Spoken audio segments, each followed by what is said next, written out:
We have news from the Still Fire Star Cluster. The Arek government has reconsidered its hostility to the Galactic Federation of Worlds maneuvers aimed at pressuring them into signing non-interference agreements. In fact, Prince Ia's presence greatly improved our negotiations with the Arek. Without him in the game, we probably would not have succeeded in those negotiations. He is a powerful and crucial asset in galactic diplomacy. His wisdom and experience are a treasure we can learn from. Here is what happened in detail. As you may know by now, the Arek set their conditions to the new non-interference agreements as they found the ways of the Galactic Federation of Worlds to be somehow intrusive. After Ia's great efforts to get both parties to understand each other's ways, mentally and culturally, relations have improved. Ia eventually got his way, but I guess you will ask him all about it. While the Jupiter hub continues to welcome visitors from outside the Sol system, under the secure supervision of the military factions of Ashtar Command and the Earth Alliance, the forces of the Intergalactic Confederation continue to withdraw towards the orbits of the outer planets and the edge of the Sol system, into the vast area between the Oort cloud and the inner edge of the plasma belt. They are prepared to keep one of their armadas in orbit around Jupiter for at least the next decade, and perhaps longer, to maintain a watchful presence over current events on planet Earth. The hybrid cargo ships found in the interdimensional bubble beyond the Uru'anna Nebula remain a matter of great concern. Due to the antimatter detonators embedded in the structure of the ships, we will not be recovering them.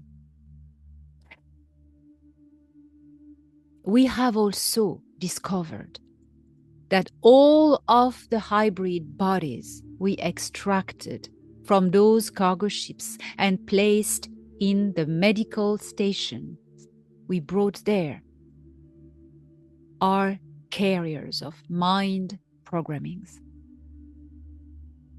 But what is even more disturbing is that these hybrids, which were supposed to be brought to Earth by the Nebu to replace the humans, do not have an organic soul.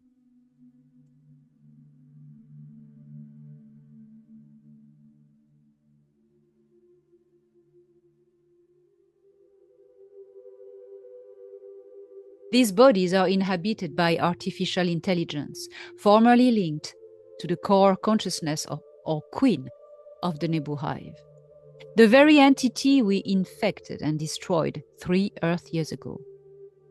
The Galactic Federation of Worlds is now faced with an ethical problem, as these bodies do not have souls, and they are merely receptacles for artificial intelligence programming.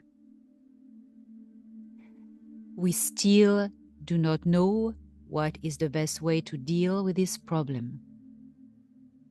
The valuable assistance of the Kili Tokurt has saved us from tremendous collateral damage and fatal consequences.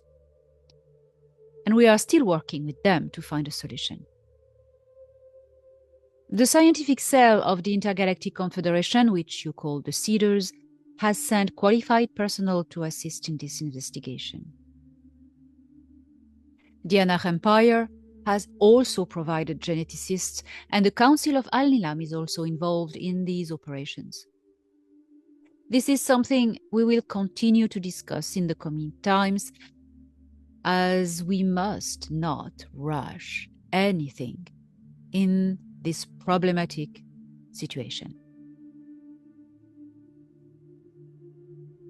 On Earth, the plan for the disclosure of our presence and our continued work with the positive cells of your governments is about to jump to the next level of operations, as the new governments are being put in place.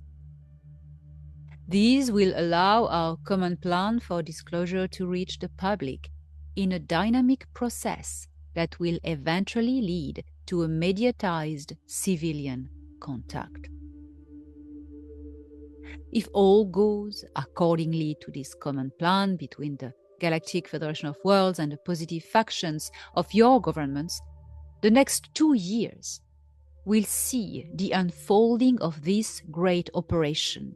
And by 2027, your societies should look very different from today, as humanity will jump to a next level in civilization, the interstellar level, and the beginning of a new era as entering officially the galactic community of Nataru. Of course, we expect some turmoil in the meantime, as the dark forces that have been in power for a very long time will not let go so easily. This period of transition may be the ground for conflicts that may or may not cause some delays in the positive outcome of our plan, but the outcome remains the same. You will need to focus on what you want and what you are here for during this time of transition. Meanwhile, we, the Galactic Federation of Worlds, together with the Intergalactic Confederation, are showing more of our ships in your skies at lower altitudes, in coordination with the Earth Alliance.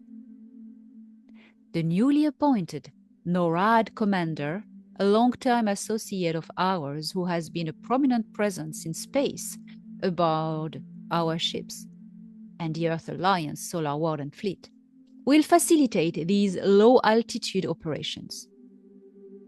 Ambassador Val Thor is still involved in high-level governmental disclosure operations, and he will reveal himself when the time is right.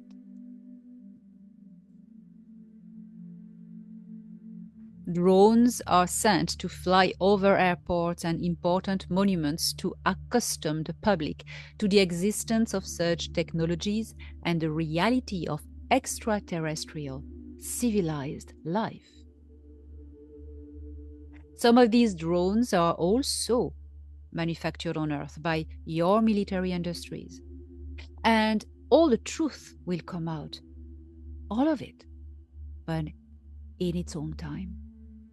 Meanwhile, your new positive leaders and business partners, such as Elon Musk, who is one of us, are in charge of providing a catch-up technology levels regarding retro-engineering of the technologies we have been providing for decades, and that you have been using in the secret space programs. The day will come soon when the public on Earth will know everything. But this is following a precise procedure. You need not to worry about the future, people of Earth, for we have foreseen it. And what we can tell you is that it will be magnificent. An era of cooperation and soaring to the stars, and infinite possibilities.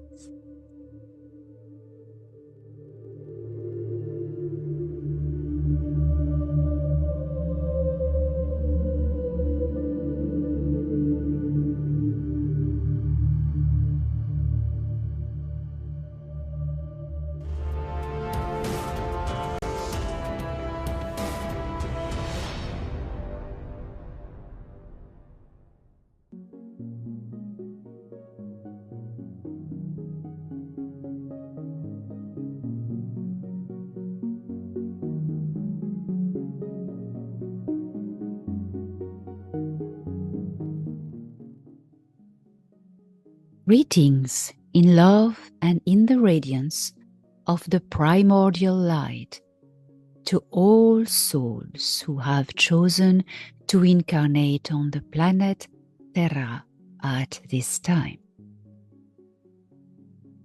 My report, which is based on the expertise of the Council of Zagara regarding the space cargo found in the time distortion enclave outside the Uruana Nebula vortex, is as follows. There is no danger to the galactic plane of Nataru and all its existences as long as we keep these cargo ships out of our reach. They must strictly and absolutely remain enclaved within this distortion bubble. To move them would be a great tragedy. And we of the Zagara Council do not want that to happen. Our primary duty is to protect the lives of those we care for, all beings who trust in our wisdom to keep them out of harm's way.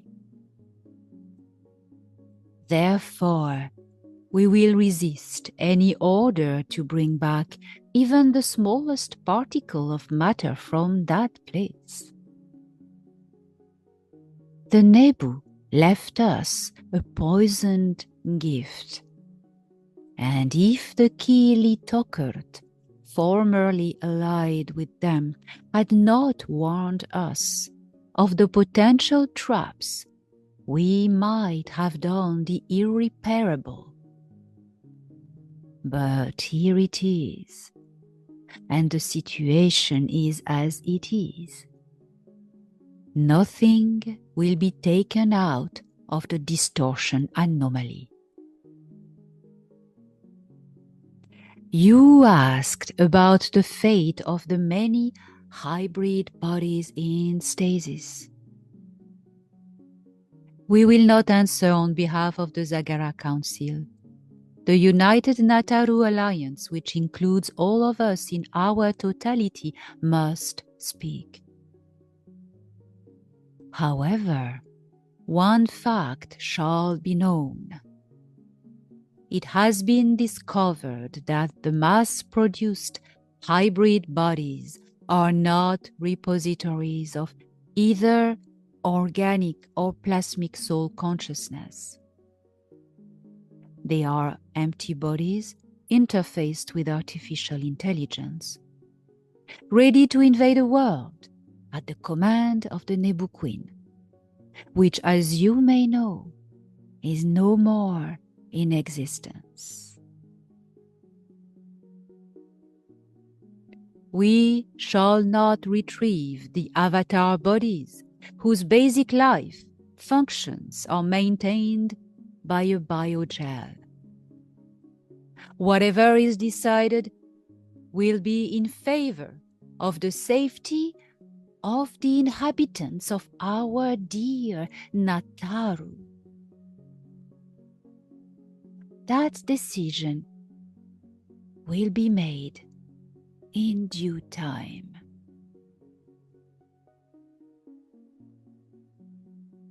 We, as conscious sentient beings, must preserve and protect all life as our own siblings from external threats. This duty is first and foremost. Love leads the way.